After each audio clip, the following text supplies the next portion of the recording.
En RCR presentamos Hablemos de Políticas Públicas. Entrevistas, comentarios y el análisis especializado sobre los diseños, gestión y la evaluación de las políticas públicas en el país.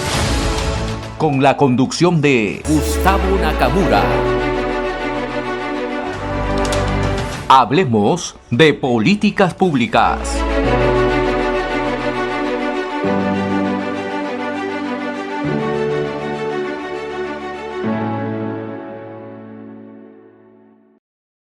Amigos, y como les decía antes de la pausa, nos ha tenido a bien contestarnos en esta entrevista a Miguel Ibarra. Miguel Ibarra es politólogo, pero le hemos invitado porque obviamente, aparte de ser politólogo, trabaja en el Congreso de la República y sabe muy bien de por medio qué pasó con este proyecto de ley 904 que ha traído controversias. Entonces, Miguel, muy buenas tardes, gracias por conectarte con nosotros.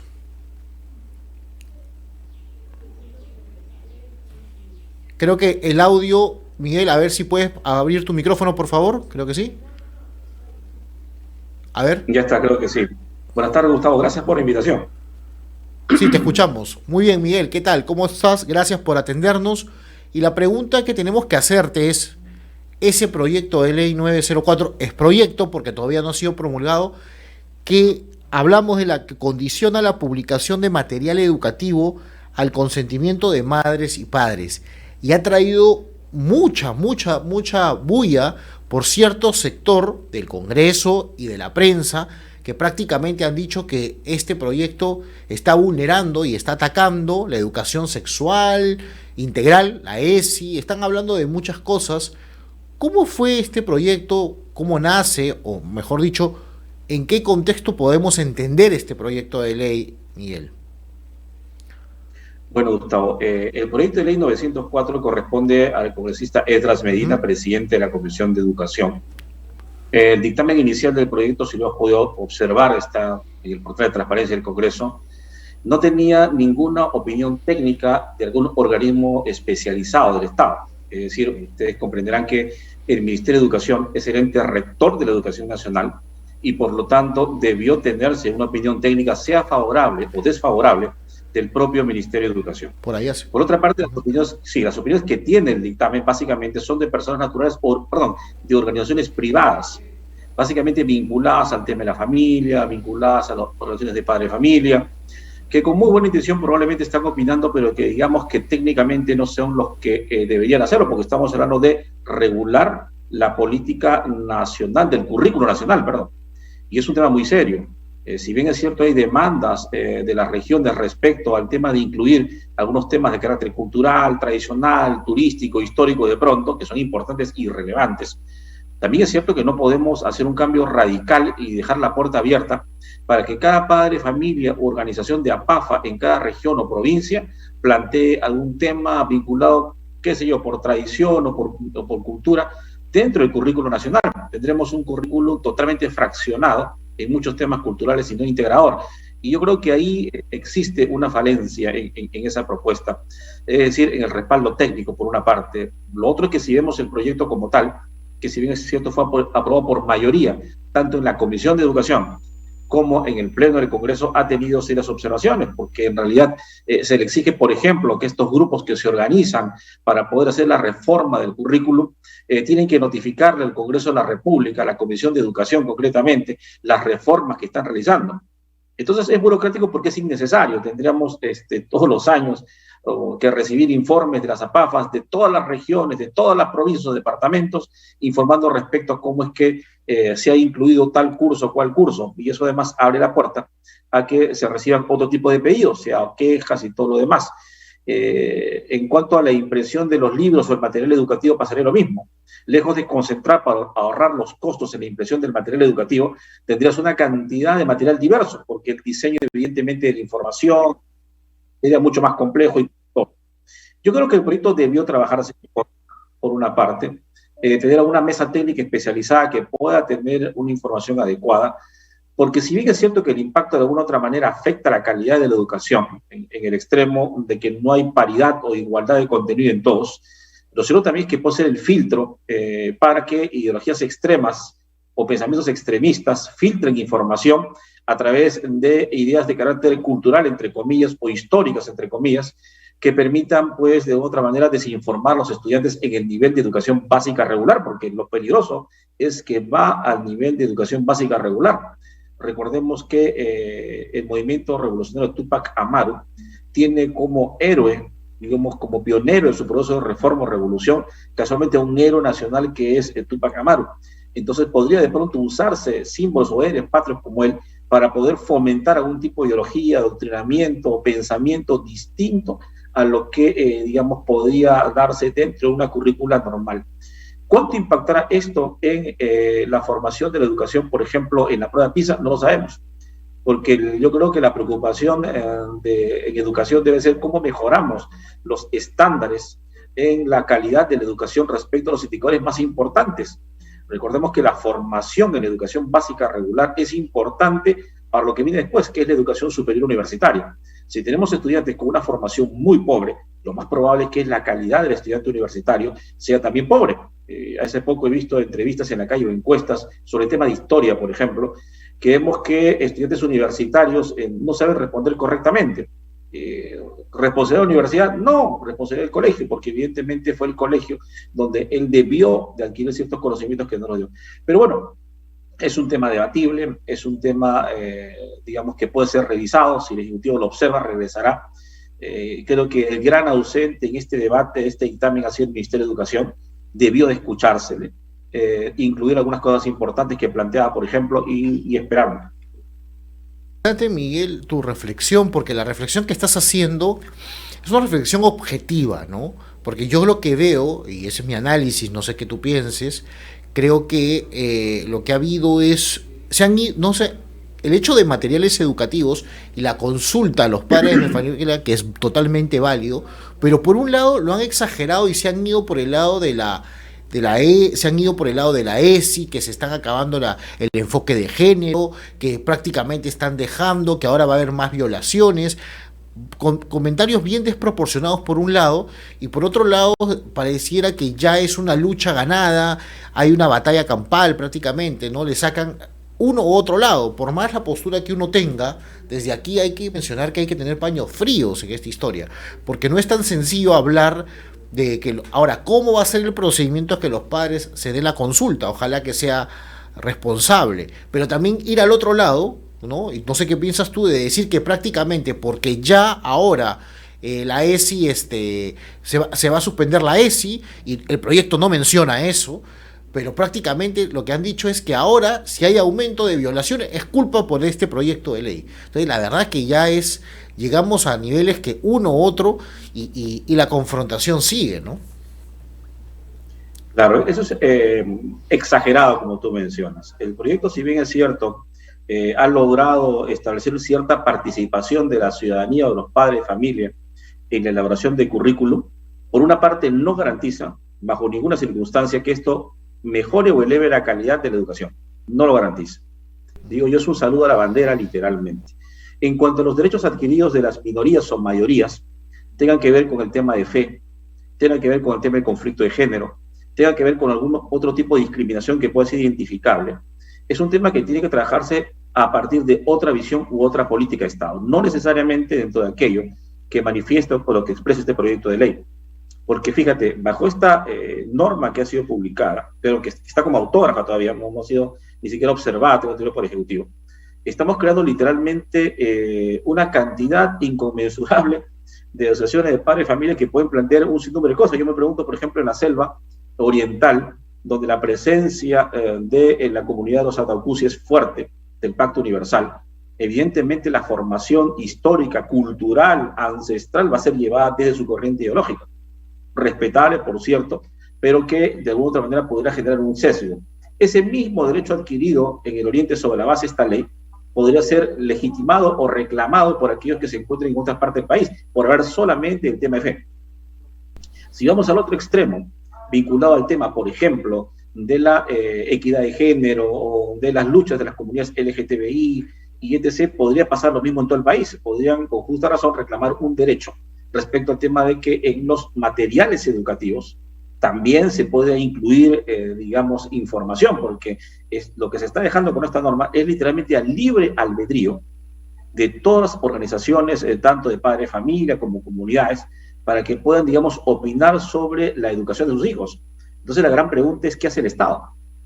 Entonces, ¿hay un ente rector de educación o no lo hay?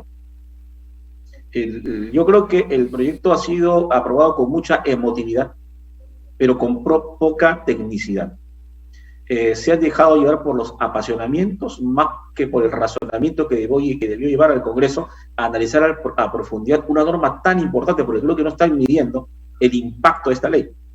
Y el impacto puede ser muy negativo a corto plazo, al punto de reducir la educación peruana literalmente a la mínima expresión, generar una cantidad de conflicto entre grupos. Entonces, pedir, por ejemplo, que se le informe a la Comisión de Educación permanentemente, como dice el artículo 4, respecto al tema de las adecuaciones, hablar de crear el registro de asociaciones civiles constituidas para las APAFA para poder opinar, hablar que, digamos, qué sé yo, que es responsabilidad de la elaboración o del cumplimiento de los órganos jerárquicos del Ministerio de Educación dichas actividades o reformas, es un tema exagerado, ¿no? Yo creo que bien se hubiera podido a través del Ministerio de Educación preguntar primero, como argumento técnico, qué opinión tienen las direcciones regionales de educación respecto a la incorporación de algunos ítems en el currículo nacional vinculados a su geografía, a su historia, a su tradición. Sería importantísimo, pero no hay ese instrumento técnico. De tal forma que creo que el análisis costo-beneficio de esta iniciativa, así como el dictamen, carece de un sustento técnico y debería ser observado en realidad por el Poder Ejecutivo. La intención puede haber sido muy buena, creo que hasta justificable, de poder rescatar todo ese valor cultural, ese acervo histórico que tienen los pueblos al interior del país, en cada región, cada provincia. Pero es complicado hacerlo cuando la libertad es tal, emanada por una norma. Yo me pregunto, ¿qué haría entonces el Ministerio de Educación? Tendría que consultarle a cada provincia, a cada distrito, a cada gobierno regional, si está de acuerdo o no con la currícula que plantean, porque si hoy abrimos la puerta a ver este tema, mañana van a venir más temas vinculados a lo mismo. Fíjese usted, el día de ayer, en la Comisión de Educación, por ejemplo, incluyó que dentro de los colegios, así como hay psicólogos, no sé si eran unos 59.000 colegios de Perú psicólogos, así como plantean que hay enfermeros, hayan nutricionistas. Entonces la palabra es nutricionistas en cada colegio es muy difícil, hay 9.000 en todo el país, y son 59.000 colegios. Entonces estamos legislando de una manera poco adecuada, creo yo, muy populista quizás, y no estamos viendo que estamos generando un problema de fondo a la educación peruana. Entonces, eso también va en desmedro de la calidad en la producción legislativa del propio Congreso de la República. Totalmente, Miguel, muy atinada tu respuesta y la verdad interesante lo que acabas de decir, ¿no? ¿Qué estamos legislando, no? ¿Cuáles son las calidades de leyes también, ¿no? O sea, desde aquí no estamos en contra del proyecto, que los padres de familia intervengan, particularmente yo me considero de una línea política, si quieres decirlo, pro vida, pro familia, pero una cosa es eso y otra cosa es ver cómo esto calza en el sistema educativo, cómo calza en la gobernabilidad, o en la famosa palabra, lamentablemente ya mal utilizada, pero cómo se va a aplicar esto, porque no aprobar leyes por aprobar, por un lado, o por el otro lado del Ejecutivo no implementar cada cosa que al final lo que nos trae es una sobreburocracia, porque a lo mejor ahora el Ejecutivo va a decir, bueno, necesitamos coordinadores en cada región para que consulten a los padres, encuestas, lluvia de millones, y esto se convierte en la casa donde lo que si no puedes generar por la empresa privada, lo generas por el Estado y lluvia de consultorías, ¿no? Porque después vendrá una ONG que le diga hay que evaluar cómo está el proceso de la implementación de la ley 904, ¿no? En las regiones y bueno, y ya. Para inventar consultorías o necesidades dentro del Estado somos campeones. Entonces, también hay que ver un poquito más cómo se va a regular esto. Bien, Miguel, la verdad que interesantísimo lo que acabas de mencionar y lo aporte que nos has dado. Y solamente quiero dejarte una pregunta, ¿no? Más allá del proyecto de ley, porque ya el tiempo nos gana, es ¿cómo ves tú el clima dentro del Congreso? Porque sé que también laboras dentro del Parlamento. ¿Hay ánimo de seguir trabajando o todavía siguen las pugnas? ¿Cuál es el espíritu dentro del Congreso de la República? Hablo desde tu óptica de, bueno, funcionario, pero también observas lo que se está dando a la interna. Yo creo que el Congreso está en una fase ya de tranquilidad, si se quiere. viene la elección de la nueva mesa directiva, se está preocupando un poco por incluir la bicameralidad. El día martes en la mañana han habido exposiciones importantes, incluso la propia presidenta del Congreso planteando el retorno a la bicameralidad, casualmente para tener una segunda cámara revisora, independiente de la de diputados, que nos faltaría para que estas leyes, por ejemplo, como la que hablamos hoy, no pasen. Porque leyes como estas podrían también, Gustavo, ser discriminatorias, porque si esta ley, con el tema de la autonomía del currículum regional, en una región, tomando nuevamente el Oriente, que pueda plantear, por ejemplo, el tema del Pacto Medio Universal y su doctrina, implementarse, alguien podría decir con justa razón que declaro inconstitucional la norma, porque de alguna u otra manera afecta mi derecho a la identidad. Y como esta norma provee de que me obliguen a estudiar algo que no va acorde con mi formación, yo considero que el derecho fundamental a la educación está siendo vulnerado por esta norma, afectando mi derecho y por lo tanto debe ser considerado inconstitucional. Entonces, estos temas no pasarían si hubiera una segunda cámara revisora, que fuera más reflexiva. Entonces, el Congreso está yendo en este momento por el tema de la bicameralidad. En cuanto a fiscalizaciones, se tenían pues mociones de censuras, como sabes, para varios ministros, pero curiosamente el presidente está cambiando a todos los ministros que tienen estas dificultades y está poniendo nuevos ministros.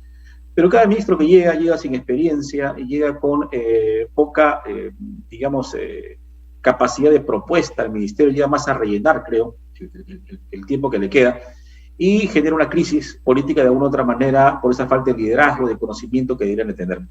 El Congreso en este momento está en tres fases. La primera fase trata de sacar las normas que quedan. Recuerda que la presidenta del Congreso ha convocado a pleno en la región San Martín los días 14, 15 y 16 para poder casualmente cerrar toda la cantidad de leyes que quisiera aprobar. La mayoría de ellas son declarativas, son dictámenes de leyes declarativas.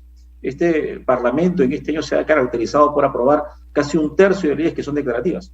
Por otra parte, está preocupada también en ver la elección del defensor del pueblo. Acaba de salir casualmente la elección de los miembros del Tribunal Constitucional y se ha instalado la comisión para ver casualmente la elección del defensor del pueblo. Y quieren acabar nombrando los principales funcionarios que debería tener el Estado peruano.